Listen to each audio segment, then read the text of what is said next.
Assalamualaikum warahmatullahi wabarakatuh. Kami daripada Agropik Team SMK Jalan Lepas Tawau. Hari ini kami akan memberikan penerangan tentang tajuk inovasi kami iaitu pohon ajaib dalam PDPC. Sinopsis inovasi kami ialah pohon ajaib ini adalah merupakan satu inovasi yang dicetak dalam bentuk banting dan kad yang tahan lama dan ianya dijadikan sebagai bahan bantu mengajar BBM dalam mata pelajaran pertanian. Pohon merujuk kepada sebatang pokok yang mempunyai beberapa simbol yang mempunyai berkaitan dengan 5 proses utama fisiologi tumbuhan yang termaktub di dalam DSKP pertanian tingkatan 5, ya, di bawah tahap penguasaan 1 hinggalah tahap penguasaan 4. Manakala ajaib pula merujuk kepada keajaiban pokok ini yang mempunyai simbol-simbol menarik seperti simbol pilih air, vacuum, sepinggan makanan, kereta dan juga aero. Dan simbol-simbol ini merujuk kepada fakta tertentu supaya yang bertujuan supaya pelajar boleh ingat fakta dengan lebih cepat. Selain itu juga banting ini memberikan huraian ringkas tentang 5 proses fisiologi tumbuhan yang digambarkan secara berwarna dan menarik. Oleh itu, objektif pohon ajaib ini adalah untuk membantu pelajar menguasai isi kandungan standard kandungan 3.2 proses utama fisiologi tumbuhan dengan lebih mudah dan cepat. Dan selain daripada itu juga dapat membantu guru mengajar dengan mudah dan menjimatkan masa. Kesannya, penggunaan pohon ajaib ini dapat meningkatkan pencapaian skor pelajar dengan baik dalam ujian pasca yang telah dijalankan. Objektif inovasi kami, yang pertama, supaya pelajar mudah faham kandungan pengajaran guru. Yang kedua, supaya pencapaian pelajar akan meningkat. Yang ketiga, PDPC guru akan menjadi lebih mudah, lebih cepat dan juga menarik. Dan yang keempat, dapat menjimatkan masa guru semasa menjalankan PDPC. Ini adalah standard kandungan yang terdapat dalam DSKP Pertanian Tingkatan 5 yang menerangkan tentang proses utama dalam fisiologi tumbuhan. Kumpulan sasaran kita adalah daripada tingkatan 5 seramai 9 orang pelajar sahaja yang terdiri daripada 3 aras, iaitu aras lemah, sederhana dan baik. Bagaimana inovasi ini dihasilkan? Yang pertama, kami dapati pada tahun 2018 pertanian adalah subjek KSSM dan mengandungi satu bab yang agak mencabar iaitu bab sains tumbuhan, ya, bab 3. Dapat melibatkan ada beberapa bahagian dalam itu melibatkan sains dan juga melibatkan biologi. Kemudian kami dapati format SPM pun bab ini akan dimasukkan dan memberikan 5 hingga 6 soalan lebih kurang dan menyumbang 15 hingga 18 markah. Begitu juga dengan bahagian B, ada satu soalan yang akan keluar yang akan menyumbang 10 hingga 15 markah. Jadi kalau pelajar tidak menguasai, maka pelajar akan hilang 25 hingga 33% markah dalam SPM.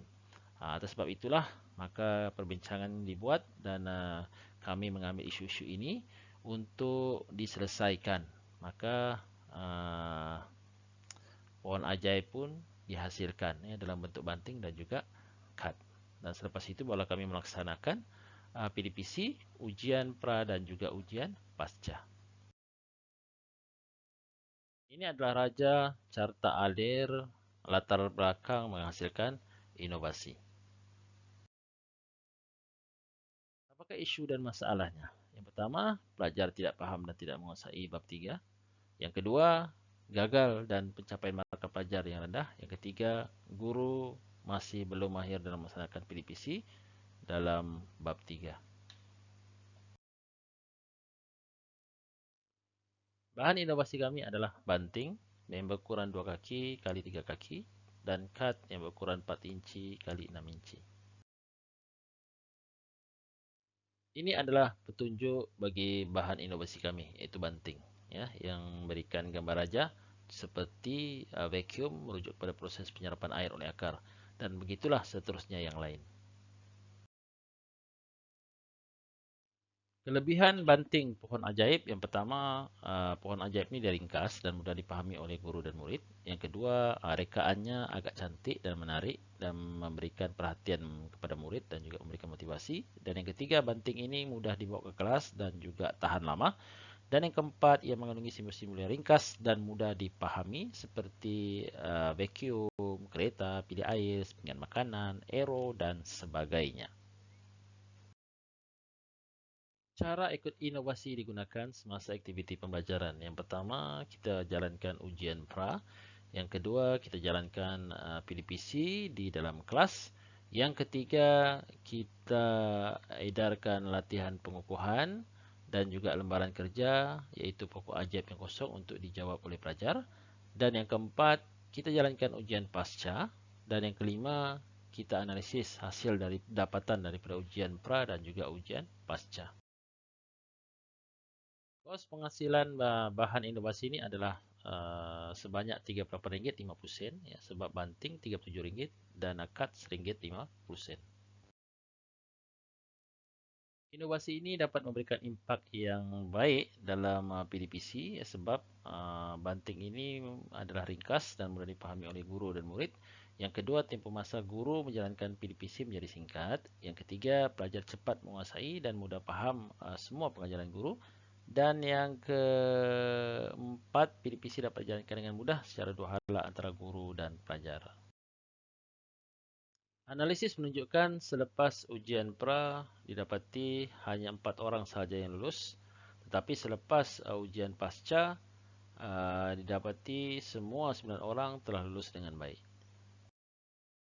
Ini adalah data dalam bentuk graf histogram, di mana yang ungu itu merujuk kepada markah pasca dan yang hijau merujuk kepada markah ujian pra ya. Jadi kita dapat di sini markah ujian pasca semuanya agak tinggi. Apabila pembandingan dilakukan ke atas markah ujian pra dan juga ujian pasca, didapati keseluruhan pelajar seramai 9 orang itu memberikan peningkatan dari segi peratus markah mereka dengan begitu tinggi sekali. Rumusan analisis hasil dapatan ujian pra dan ujian pasca didapati ujian pra menunjukkan 4 orang murid sahaja yang lulus dan mencapai markah lebih daripada 40% dan 5 orang murid yang lain telah gagal ya. Manakala semasa selepas ujian pasca dijalankan, 9 orang murid telah menunjukkan peningkatan dari segi markah dan peratus lulus. Kemudian peratus lulus yang telah diperolehi oleh pelajar itu telah meningkat kepada 65% hinggalah 90%. Manakala peratus markah pelajar yang meningkat telah bertambah daripada 10% sehinggalah 60%. Okey, adakah inovasi ini berpotensi untuk disebarluaskan? Ya, sebenarnya ada ya. Yang pertama, ianya boleh digunakan dan disebarluaskan kepada mata pelajaran lain ya, seperti biologi tingkatan 5 dan juga sains tingkatan 3. Selain daripada itu juga, ianya memudahkan PDPC guru secara dua hala bersama murid. Yang ketiga, rekaan banting ini yang menarik. Dan yang keempat, masa PDPC guru dapat dijimatkan. Yang kelima, kos murah, tahan lama dan boleh digunakan berulang kali. Dan yang keenam, ianya memberi motivasi kepada murid untuk lebih mempelajari bab 3 sains tumbuhan. Dalam subjek biologi tingkatan 5, terdapat temanya fisiologi tumbuhan berbunga iaitu di bab 2 hingga bab 4. Dalam sains tingkatan 3 ada mengajar 3.4 pengangkutan dalam tumbuhan. Muka surat 102 hingga 112 dalam buku teks. Secara keseluruhannya dapatlah kita rumuskan bahwasanya pohon ajaib ini memberikan pertama, guru boleh mengajar murid dengan mudah, cepat dan menarik. Yang kedua, memudahkan murid untuk mengingat fakta-fakta tertentu serta membantu murid tersebut mengenal pasti soalan-soalan berbentuk SVM sebenar. Yang ketiga, markah murid akan meningkat dan lulus dengan memberangsangkan. Dan yang keempat, beban guru mengajar bab 3 proses fisiologi tumbuhan ini menjadi ringan apabila menggunakan kaedah mudah pohon ajaib. Ini adalah soalan ujian pra dan pasca kajian. Ini adalah gambar kertas ujian pra dan juga pasca kajian murid yang telah disemak. Ini adalah gambar kertas latihan pengukuhan yang diberikan kepada pelajar dan satu lagi lembaran kerja pokok ajaib yang kosong untuk dilakarkan oleh pelajar.